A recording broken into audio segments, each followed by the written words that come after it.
નડિયાદ ગામના રસ્તાઓ જે રીતના બનાવ્યા પછી તૂટી જાય છે, 3 મહિના 4 મહિના પછી ખોદવા પડે છે સમારકામ માટે. એટલે સરકારની એક કોમન એસઓપી છે જેનું પાલન થતું નથી. એટલે આજે અમે ઇન્ચાર્જ કમિશનરશ્રીને નડિયાદ મહાનગરપાલિકાને એક આવેદનપત્ર આપવા આવ્યા છે કે એક એસઓપી છે જેનું સંપૂર્ણપણે પાલન કરવામાં આવે. એટલે કે જે પણ સોસાયટીની અંદર રોડ બનાવવામાં આવે કે જાહેર રસ્તાઓ ઉપર રોડ બનાવવામાં આવે ત્યાંની પ્રજાને 15 દિવસ પહેલા ઇન્ફોર્મ કરવામાં આવે. એટલે ધારો કે સોસાયટીની અંદર રોડ છે તો MGVCL છે, પાણીની પાઇપલાઇનો છે, ગટરોના કનેક્શન છે, ઇલેક્ટ્રિકના કનેક્શનો છે, ગેસના કનેક્શનો છે, આ બધા જ જોડે સરકાર જ સંકલન કરે અને 15 દિવસ પહેલા એ લોકોને એક કાગળ દરેક ડિપાર્ટમેન્ટને મોકલી દે કે ભાઈ આ સોસાયટીમાં અમે રોડ બનાવવાના છે. એટલે એક ડિપાર્ટમેન્ટ જઈ અને સોસાયટીના પ્રશ્ન સોલ્વ કરે. ઇલેક્ટ્રિકની લાઇટો જે આપણે નાખવામાં આવે છે એના પ્રકાશ ડીમ પડી ગયા છે, એની લો વોલ્ટેજની લાઇટો નાખવામાં આવી છે. એટલે આ બધા જ પ્રશ્નો હવે જ્યારે મહાનગરપાલિકા થઈ ગઈ છે ત્યારે સરકારના પ્રતિનિધિઓ જ ધ્યાન આપે. એના માટે આજે અમે એક આવેદનપત્ર આપવામાં આવ્યા છે. એક એસઓપી છે સરકારની કે જેની અંદર વાસ્તવિક ટ્રાફિક મુજબ ડિઝાઇન કરવું, રોડ સબગ્રેડ માટીનું પરીક્ષણ અને પાયાની તૈયારી કરવી, એટલે રોડની નીચેનું માટીનું યોગ્ય પરીક્ષણ કરવું ખૂબ જરૂરી છે કે જેના કારણે રોડ તૂટી ના જાય. યુટિલિટી શિફ્ટિંગ એટલે પાણીની line, drainage line, gas line, વીજ કેબલ અને એફઓસી જેવી યુટિલિટી લાઇટોનું શિફ્ટિંગ રોડ કામ પહેલા પૂર્ણ કરવું જેથી બાદમાં નવો રોડ તોડવો ના પડે, કાપવો ના પડે.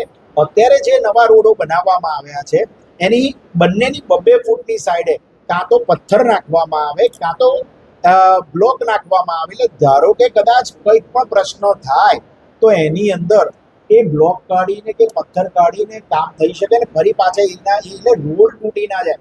એટલે ટૂંકમાં સરકાર જે કરોડો રૂપિયા આપે છે એનું સરખી રીતે સંચાલન થવું રોડ લેવલ પર, ગ્રાઉન્ડ લેવલ ઉપર ખૂબ જરૂરી છે, જેની આજે અમે લોકો રજૂઆત કરવા આવ્યા છે. બીજી વસ્તુ કે વોર્ડ નંબર 12 ની અંદર જે સ્ટ્રીટ લાઇટો નાખવામાં આવી છે નાના કુંડના રોડ ઉપર, એનો પ્રકાશ ખૂબ ડીમ પડે છે. એ પ્રકાશ 2 સ્ટ્રીટ લાઇટો વચ્ચે અંતર ઘણું છે.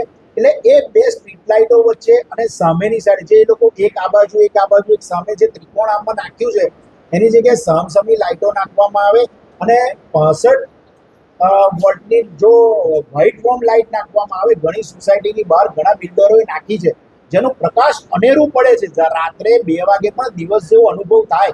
તો મારું વિકાસશીલ નડિયાદ છે તો એની અંદર જો આ એક ઇમ્પ્લિમેશન કરવામાં આવે તો નડિયાદનો એક મોટો પ્રશ્ન સોલ્વ થઈ જાય એવો છે. વોર્ડ નંબર 6 ની રજૂઆતો કરવામાં આવી. બીજો એક મહત્વનો મુદ્દો એવો છે કે છેલ્લા 30 વર્ષના શાસનકાળ દરમિયાન કે જે નડિયાદની અંદર પાણી ભરાઈ રહે છે, એટલે ધારો કે સંતરામ મંદિરનો પાછળનો ભાગ એટલે છાગેશ્વર મહાદેવથી બીકેવી રોડ સુધીનો, સિવિલ રોડ, શૈશવ હોસ્પિટલ વાળો રોડ, દેસાઈ વગો, રબારીવાડ, બીજ ભાગોળ, હનુમાન દાદા મંદિર પાસેનો વિસ્તાર, મહાગુજરાત સર્કલ પાસેનો વિસ્તાર તેમજ નડિયાદ શહેરના તે તમામ વિસ્તારો કે જ્યાં આજુબાજુ હોસ્પિટલો આવેલી છે અને એ રોડો નડિયાદના મુખ્ય માર્ગો જોડે જોડાય છે કે જ્યાંથી બીજા માર્ગો પર જો પાણી ભરેલું રહે તો લોકોને તકલીફ પડે. ઘણો વિસ્તાર એવો છે કે 3-3 દિવસ સુધી પાણી ભરેલું રહે છે જેનાથી ખૂબ તકલીફ પડે. એટલે પ્રશાસનને મારું એવું કહેવું છે કે એસી ઓફિસની અંદર ન બેસી હજુ 1.5 મહિનાની વાર છે. જો રોડ ઉપર પ્રશાસન ઉતરે તો આ પ્રશ્ન પ્રજાનો આ વર્ષે જ ઘણો બધો સોલ્વ થઈ જાય એવો છે. એટલે અમે ન ભાજપની કે ન કોંગ્રેસની, માત્ર ને માત્ર નડિયાદના વિકાસ માટેની આ સંપૂર્ણ રજૂઆતો હતી.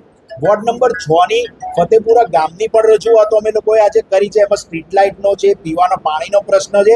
બસ આપના માધ્યમથી લોકોને પણ જણાવવું છે કે તમારા કોઈ પણ પ્રકારના પ્રશ્નો હોય, અમે અમારો મોબાઈલ નંબર અને વોટ્સઅપ નંબર જાહેર કરેલા છે. તમે અમને તમારા પ્રશ્નો જણાવો, અમે તમારા વતી રજૂઆત કરીશું.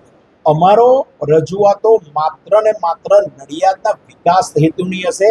અન્યથા અન્ય બાબતને અમારે બીજા કોઈ વિવાદમાં અમારે પડવું નથી અને વિવાદિત રજૂઆતો પણ અમારે કરવાની રહેતી નથી. માત્ર ને માત્ર, ફરી એકવાર કહું છું, માત્ર ને માત્ર આટલા બધા જંગી મતોથી વોર્ડ નંબર 12 માંથી જ્યારે મને જીતાડ્યો છે ત્યારે વોર્ડ નંબર 12 ના વિકાસની સાથે સાથે નડિયાદ શહેર કોંગ્રેસ પ્રમુખ તરીકે સમસ્ત નડિયાદ અને આજુબાજુના જે ગામડા જોડેલા છે એમાં છેવાડાના માનવી સુધીના લોકોને સુવિધાઓ, સરકારના જે પૈસા આવે છે એની ગ્રાન્ટ વપરાઈ રહે અને બધું કામ સારું થાય, નડિયાદ આણંદ કરતા આગળ આવે, તેના માટેની જ અમારી આજની રજૂઆત અને અગાઉની હવે પછીની રજૂઆતો રહેશે.